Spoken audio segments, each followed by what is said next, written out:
حضرت خالد بن ولید اور ابو عبیدہ بن جراح جب پہنچے بیت المقدس کی دیواروں کے سامنے تو انہوں نے کہا اوے کون ہو؟ انہوں نے کہا محمد عربی کے غلام ہیں۔ انہوں نے کہا کیا چاہتے ہو؟ انہوں نے کہا فلسطین کی چابیاں چاہتے ہیں۔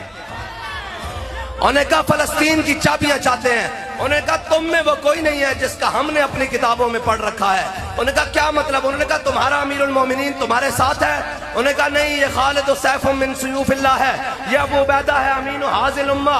اس نے کہا نہیں نہیں، اپنے امیر المومنین کو بلاؤ۔ حضرت فاروق اعظم کو پیغام پہنچا، کہا ہم آپ کو فلسطین کی چابیاں دینے کے لیے تیار ہیں، عیسائی کہتے ہیں، لیکن شرط یہ ہے کہ آپ خود آئیں۔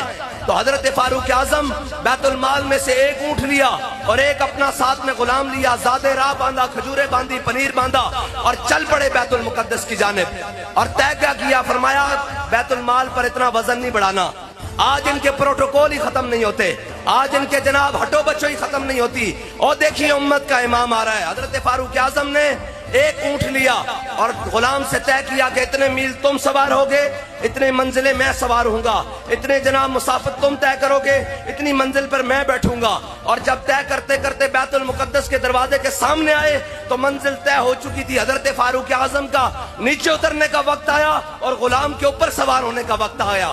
تو حضرت فاروق اعظم نے کہا کہ چل بھئی آجا تو اوپر چڑھ۔ اس نے کہا جناب سامنے بڑے یہودی عالم، جناب عیسائی عالم کھڑے ہیں، پادری کھڑے ہیں، پوپ کھڑے ہیں، ان کے رؤساء کھڑے ہیں، تو آپ ہی اوپر سوار رہیں۔ فرمایا نہیں، تامین حق بحق داراں سپرد، کہندے ایسے بات نہیں ہوگی، میں اپنے آقا و مولا صلی اللہ تعالیٰ علیہ وسلم کا غلام ہوں، وَأَوْفُوا بِالْعَهْدِ إِنَّ الْعَهْدَ كَانَ مَسْئُولًا کا عامل ہوں۔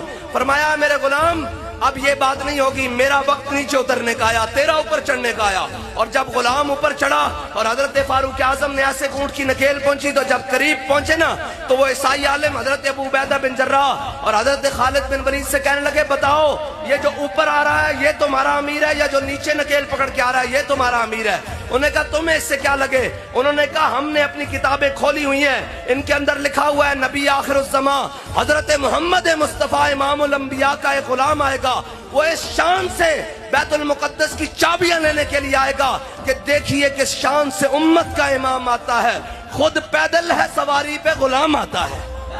یا رسول اللہ لبیک لبیک لبیک